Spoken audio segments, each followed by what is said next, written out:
Hello, true crime fans. I am Carrie Drobin. I am the author of Surviving a Psychopath, where I explore real life examples of psychopaths, how to spot them, how to stop them from wreaking havoc on your life, and most importantly, how to not become prey, right? We all think we know what a psychopath is. As a true crime aficionado, we have had umpteen examples of that in what I call psycho cinema, right? I grew up on Norman Bates, Alfred Hitchcock's, Psycho. I mean, he was the quintessential psychopath to me. And like you, I enjoyed horror movies. I enjoyed movies that depicted psychopaths because I could safely watch that from the comfort of my living room and know that there was no way that I was ever going to encounter somebody like Norman Bates in my own life, right? And so I could enjoy the jump scares. I could enjoy watching the pathology of Norman Bates unfold on camera and know that I was never going to be affected by someone like him, right? He's the monster figure. And in my mind, before I really understood what psychopaths were and how they functioned in life, I always assumed and imagined that psychopaths were monsters, right? They existed in this psychocinema world. I was never going to encounter them. But here's the thing, they're insidious. They impersonate, they mimic right speech, right phrase, they're cunning, and they are so skilled. So even if you are very skilled, they're so skilled at infiltrating your life that you're never going to see them coming until it's too late. So so do you know the signs? Do you know how you'd spot one? Do you know how you'd stop one from infiltrating your life, from wreaking damage or havoc on your life, from ruining your life? Would you be able to survive? Because it doesn't matter what socioeconomic class you come from, what gender you are, how brilliant you are, because psychopaths are master manipulators and they will seek out your vulnerabilities, your insecurities, feed off of them. They're agents of chaos. And that's how they function. So they will get under your skin. And here's the thing, it doesn't matter how rational you are, how logical you are, because they function as shells. They do not feel. So that is the quintessential trait of a psychopath. They lack empathy. They cannot get empathy. They are born without empathy, but they will mimic it. Okay, so they will come across as charismatic and charming and cunning and personable and affable. In fact, many times when you encounter one, you're not going to know that you've encountered one in the first 5 minutes of them because they are so swift and so adept at manipulating you, at understanding what makes you tick, what your vulnerabilities are. You have to be on guard. So I wrote this book in order to share with you how I survived the psychopath and how I am no longer prey. Because guaranteed, if you don't know how to recognize the signs, there you will become prey to a psychopath in your lifetime. And that's the tragedy of it. That's the horror of it. And that's what I am attempting to help you avoid, or at the very least, recover from. So I wanted to do that by talking about one of my favorite writers, okay, talking about psychocinema, and I'll just use Yellowstone as a perfect example of how Taylor Sheridan, who is just a fabulous, prolific writer. If you haven't seen Yellowstone, I'm advocating to go and watch it or watch anything that Taylor Sheridan writes because he's phenomenal. And I wish that I was as prolific as him or that I understood pathology the way that he does. Because as a writer, and for any of you out there who are writers, you know that there are the three M's of character development. Okay. Every character must have this. What are they? Motivation, motivation, and motivation. Like what makes somebody tick? And so Taylor Sheridan is such a master at this. In fact, his entire series, if you watch it and you understand pathology, is how he develops and portrays and presents what I call the cluster B personality disorders.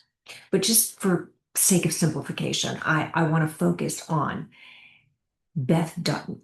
Okay, because no character exemplifies the traits of a functional psychopath more than Beth Dutton. And let me just briefly explain why. I mean, Taylor Sheridan is a master at this, but so the cast, she is cast as the show's central female anti-hero, which makes this even more interesting. She is less of a symbol of female empowerment and more of an embodiment of calculated emotional detachment and predatory manipulation. She is the master of psychological warfare. She's an agent of chaos, which I said all psychopaths are, and she takes pleasure not in killing, but in the power of knowing that she could. And her father, John Dutton, who's affectionately calls her evil, right? And that's not exaggeration, right? Beth exhibits the hallmark traits of psychopathy. Why? Superficial charm, manipulativeness, impulsivity, a complete lack of empathy. She can be mesmerizingly funny, disarmingly wise, even seductive in her cruelty, but she's always beneath the surface, a chilling emotional void. And her cruelty is not reactive, right? It is strategic. It's her need for control, her delight in others' pain, her willingness to destroy lives without remorse or accountability. It aligns her more closely with the clinical definition of a high functioning archetype psychopath than any other traditional wounded woman archetype. Her sadism is masked by wit, right? Her calculated risk taking by charisma. When she says to her father, she kisses him on the head and says to her father, "Oh, off to ruin another life," right? That is exactly what a psychopath does. Like they take pleasure in it because it's a sort of game to them, right?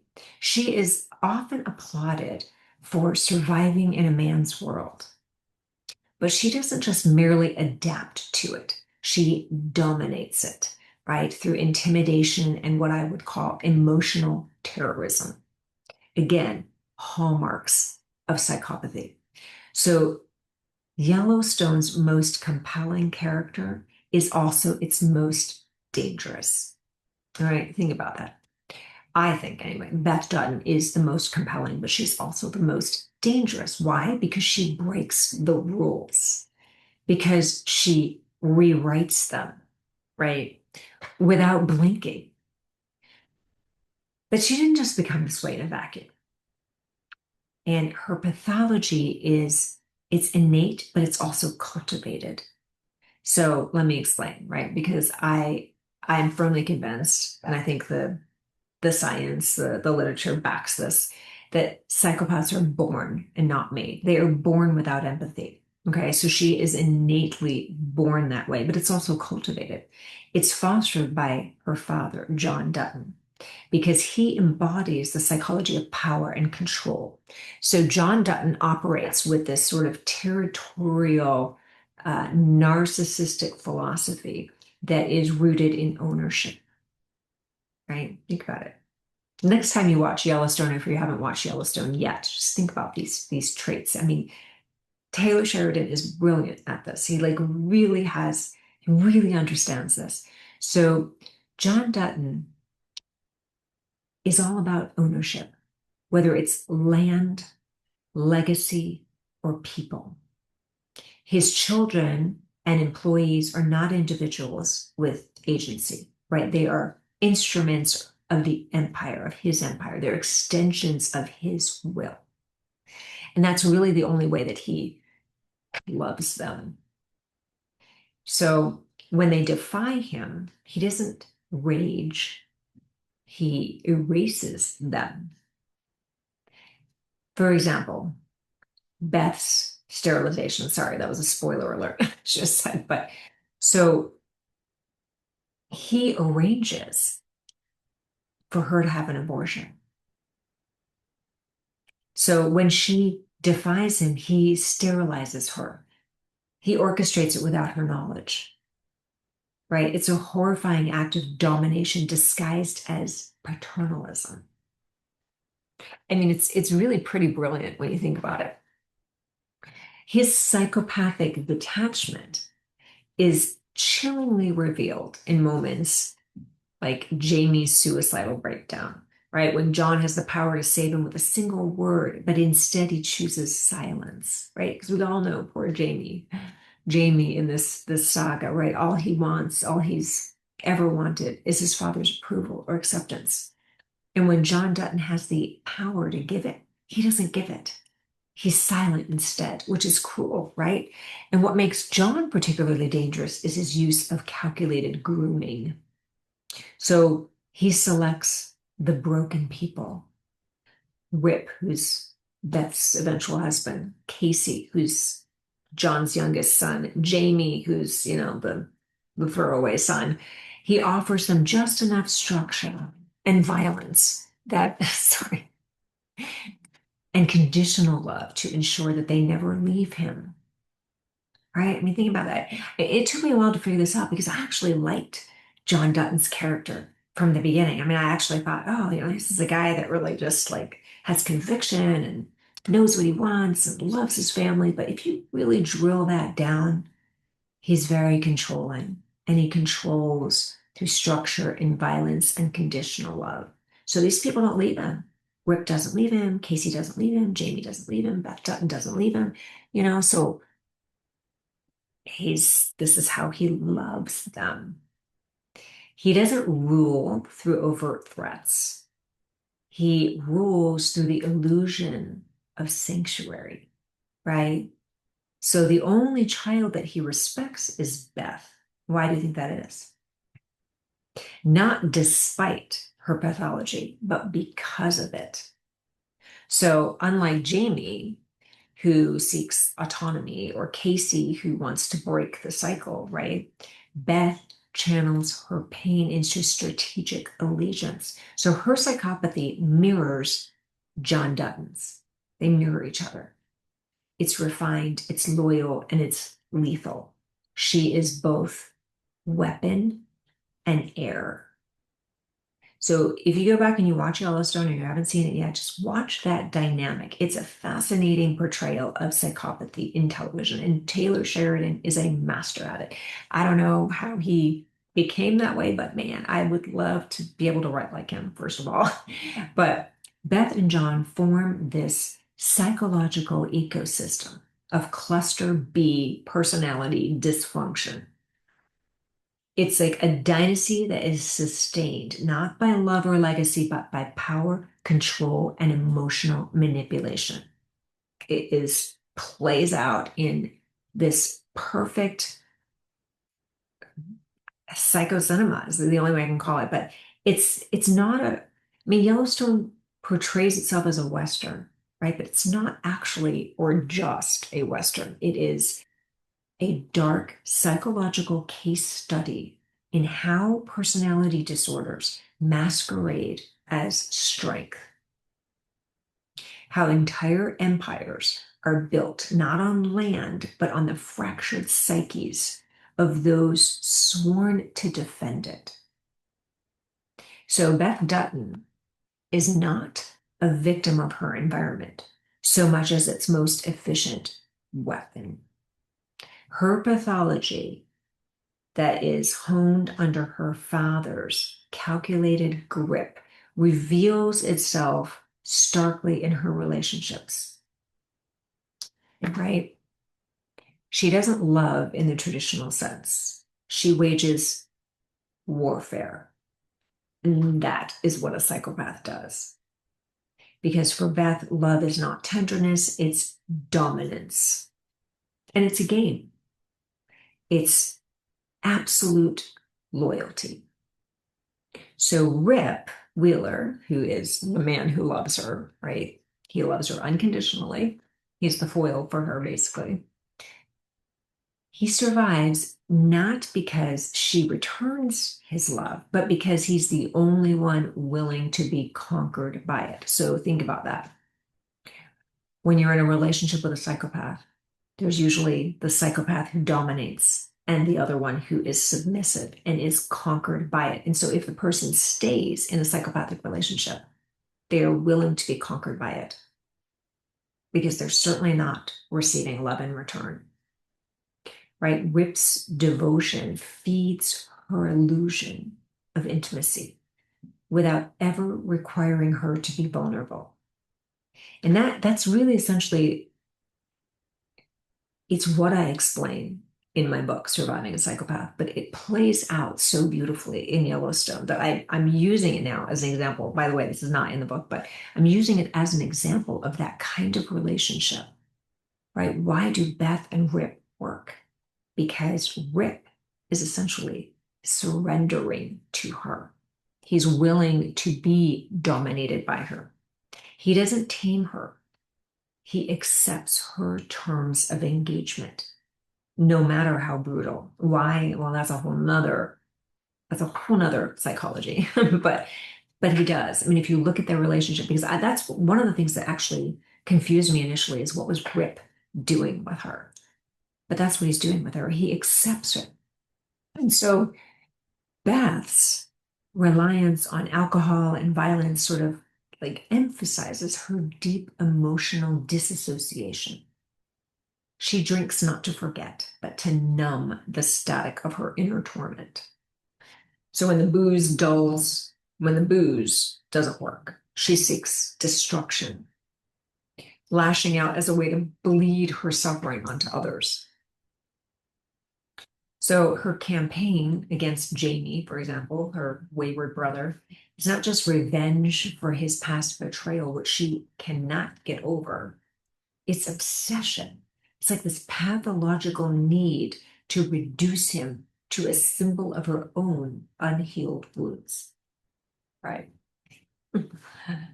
Her rage is not personal, it is predatory. That is why, if you're in a relationship with a psychopath, it is only going to escalate. And it will typically escalate to violence, to rage, to something that is really almost intolerable, which is why it's really important to understand and identify the pathology there so that you can escape and recover. Because at the core of Beth's identity is her parasitic loyalty to her father, right? She knows that her father's affection is transactional. I mean, they're really like two warring psychopaths together. I mean, if you've ever thought of or wanted to see what would happen if you got two psychopaths in a relationship, it's Beth and John Dutton because it's transactional, right? As long as they are useful to each other, they can coexist like oxygen. Because her inheritance isn't the land, it's the emotional brutality that sustains the Dutton dynasty, right? She is his mirror. And I thought that was really brilliant how Taylor Sheridan did that.